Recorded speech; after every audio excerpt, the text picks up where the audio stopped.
Good evening student, कैसे हैं आप लोग। स्वागत है आप लोगों का बायो के क्लास में। देखिए, आज का जो हमारा विषय है वो है अग्नाशय। अग्नाशय अर्थात इसको बोलते हैं पैनक्रिया।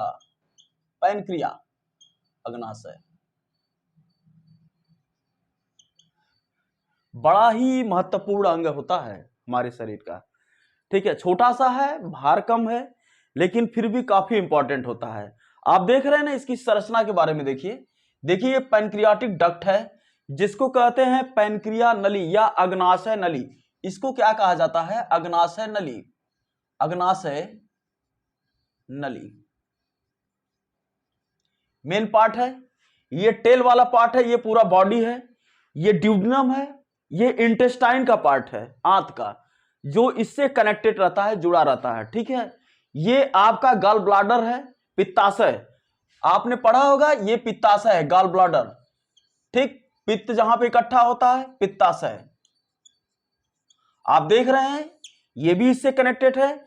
ये कॉमन बाइल डक्ट है, ठीक है, जिसके वजह से बहुत सारे हार्मोन और एंजाइम सर्कुलेट होते हैं। इसमें एक और पार्ट होता है, ठीक, यहां पे चूंकि वो इस पूरे स्ट्रक्चर का 1 या 2% पार्ट होता है, जिसको स्लेट्स लैंगरहैंस बोला जाता है। ठीक है, उसके बारे में भी हम बात करेंगे। सबसे पहले अब इससे किस तरह से क्वेश्चन आते हैं, इस पे हम फोकस करते हैं। तो पहला तो आपका वेट ही पूछ लेगा। वेट मतलब आपका भार। देखिए, अग्नाशय का जो भार होता है 0.98 ग्राम से लेकर, ठीक, ये 120 ग्राम के बीच हो सकता है। वेरी करता है पर्सन टू पर्सन। ठीक, और इसका कहते हैं लंबाई की अगर हम बात करें पूरा, ठीक है, लेंथ, अगर हम लेंथ की बात करें तो इसका जो लेंथ होता है 2 इंच से लेकर, ठीक है, 2 इंच से लेकर ये 6 इंच तक हो सकता है। वेरी करता है पर्सन टू पर्सन, है कि नहीं? बहुत बढ़िया। तो इसका वेट हो गया और इसकी लंबाई हो गई, ये भार, ठीक, और ये लंबाई हो गया। काफी महत्वपूर्ण अंक है। इसका जो मेन पार्ट होता है, मेन पार्ट जिसको बोलते हैं, इसमें लैंगरहैंस दीपिका पाई जाती है। लैंगरहैंस दीपिकाएं, लैंगरहैंस, इसको बोला जाता है स्लेट्स, ठीक है, स्लेट्स। ये Deepika slates of Langerhans, slates of Langerhans, ये इसका मेन पार्ट होता है। इसका भी काम क्या होता है, इसके बारे में भी हम आपको बताएंगे। ठीक, तो मोटे तर्ज पे आप ये जान लीजिएगा कि ये इसका बेसिक स्ट्रक्चर हो गया। बेसिक, इसका भार जान गए, सारी चीज जान गए, ठीक है, और इसका मेन पार्ट ये, और उसके अलावा पैनक्रियाटिक डक्ट, ये भी इंपॉर्टेंट पार्ट है। अब देखिए कैसे ये काम करता है, या कैसे उठा के इससे क्वेश्चन पूछा जाता है। आइए फोकस करते हैं। देखिए,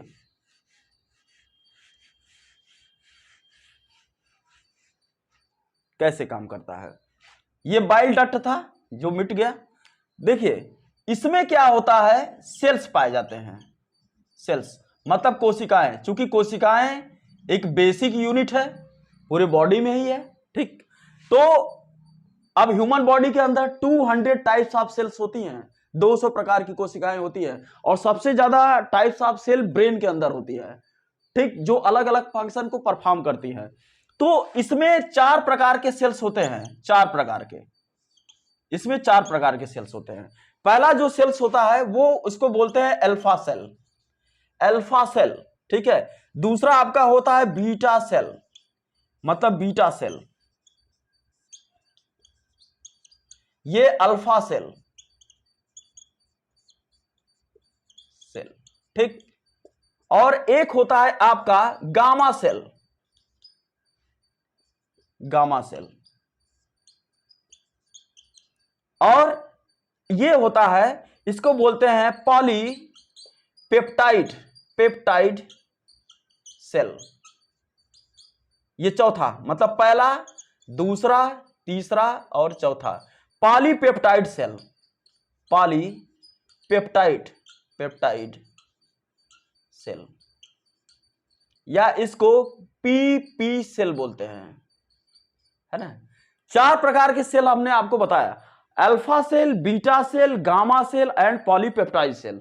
4 प्रकार की इसमें कोशिकाएं होती हैं, ठीक है।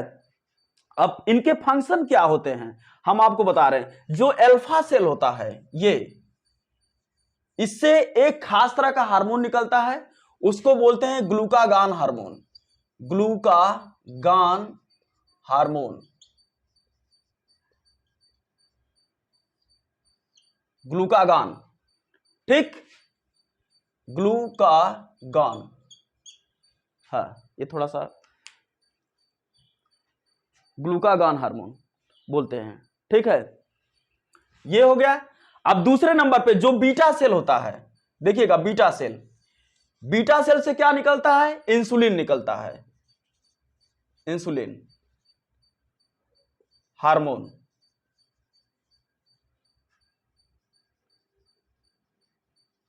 इंसुलिन निकलता है, ठीक है। ये हो गया बीटा सेल। गामा सेल से क्या निकलता है, गामा सेल से निकलता है सोमैटोस्टाटिन,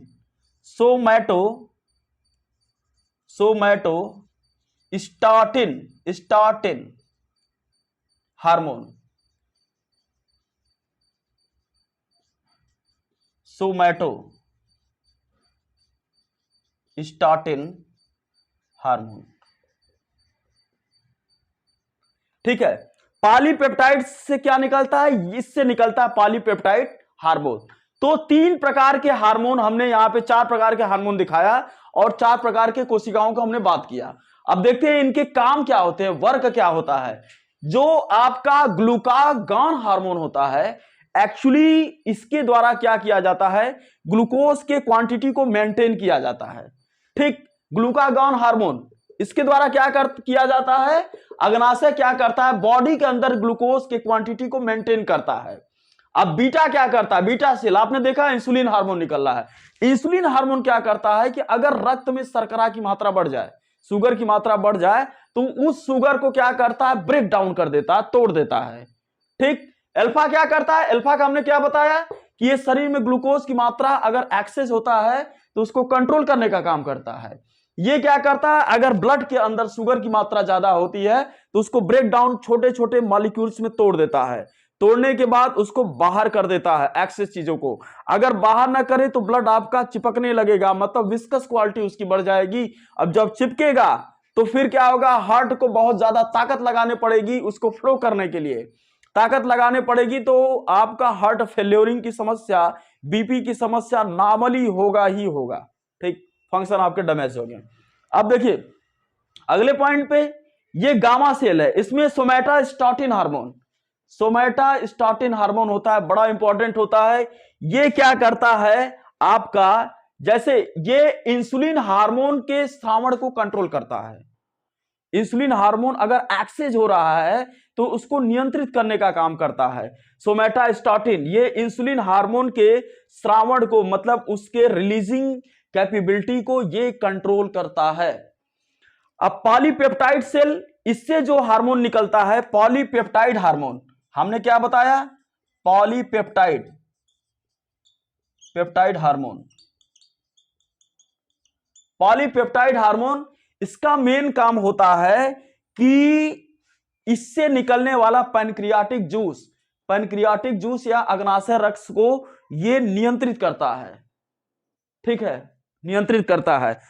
कब ज्यादा जरूरत है कब कम जरूरत है इसको कंट्रोल करने का काम करता है ये, ठीक। तो आइए इसके हम फिर ये समझ गए आप सेल्स के बारे में और इससे निकलने वाले हार्मोन के फंक्शन के बारे में। हम आते हैं इसको थोड़ा सा आगे बढ़ाते हैं।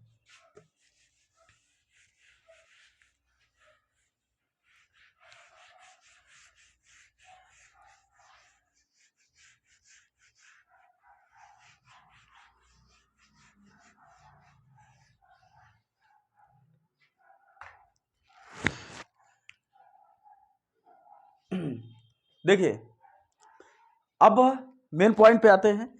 हमने बताया कि पॉलीपेप्टाइड ये क्या करता है, अग्नाशय रस को नियंत्रित करता है। देखिए पैनक्रियाटिक जूस की अगर हम बात करें, ठीक है, हम बात करें पैनक्रियाटिक जूस की, ठीक, अग्नाशय रस की, तो इसका जो पीएच मान होता है वो 7.5 से लेकर 8 एक्सेस होता है, 8.3 के बीच होता है। 7.5 से लेकर 8.3 के बीच होता है। इसका मतलब किस फॉर्म में होता है, ये क्षारीय होता है, एल्कोहलिक फॉर्म में होता है, एल्कोहलिक फॉर्म में होता है, क्षारीय होता है। और हम एक चीज बताएं, एल्कोहलिक क्षारीय होता है, इसमें क्या होता है, 98% वाटर होता है, वाटर होता है, 2% आपका क्या होता है, एंजाइम होता है, एंजाइम होता है 2%। अब इंपॉर्टेंट यह है कि कौन कौन से एंजाइम होते हैं, इसके बारे में हम बात करेंगे। मतलब पहले चीज आपको पता चल गया कि पैनक्रियाटिक जूस कैसा होता है, एल्कोहलिक फॉर्म में होता है, क्षारीय होता है, ठीक। इसका पीएच वैल्यू 7.5 से लेके 8.3 के बीच होता है। हम क्या बताएं, इसमें 98% वाटर होता है और 2% क्या होता है, आपका एंजाइम होता है। आइए अब हम ये देखते हैं कि इसमें कौन कौन से एंजाइम होते हैं। पैनक्रियाटिक जूस में देखिए कौन कौन से एंजाइम होते हैं।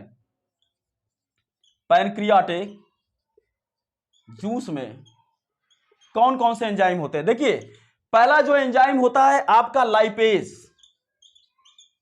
लाइपेज।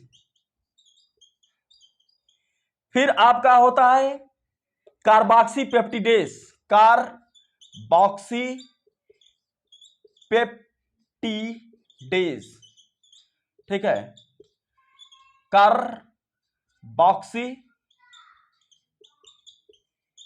पेप्टिडेज, ठीक है। तीसरा क्या होता है इसमें, इरेप्सिन, इरेप्सिन, इरेप्सिन, ठीक है। अगला क्या होता है, ट्रिप्सिन, ट्रिप्सिन। फिर क्या होता है इसमें, माल्टेज, माल्टेज, ठीक है। फिर क्या होता है, एमाइलेज, एमाइलेज, एमाइलेज, है ना। तो इतने प्रकार के आप देख रहे हैं ना, हमने एंजाइम बताया, lipase, carboxy peptidase, erepsin, trypsin, maltase, amylase, ठीक है, इसके बारे में हमने बताया। अब इनके कार्य क्या क्या है, फंक्शन क्या क्या है, हम नेक्स्ट टॉपिक पे डिस्कस करेंगे, ठीक है। तो आज का हमारा विषय ये रहा, ठीक। तो हमने जो पहले पढ़ाया है वो काफी इंपॉर्टेंट है, उसको नोट कर लीजिएगा। फिर इसके हम फंक्शन के बारे में हम आपसे बात करेंगे, ठीक है। Thank you for watching, enjoy कीजिए, मस्त रहिए, ठीक, नमस्कार।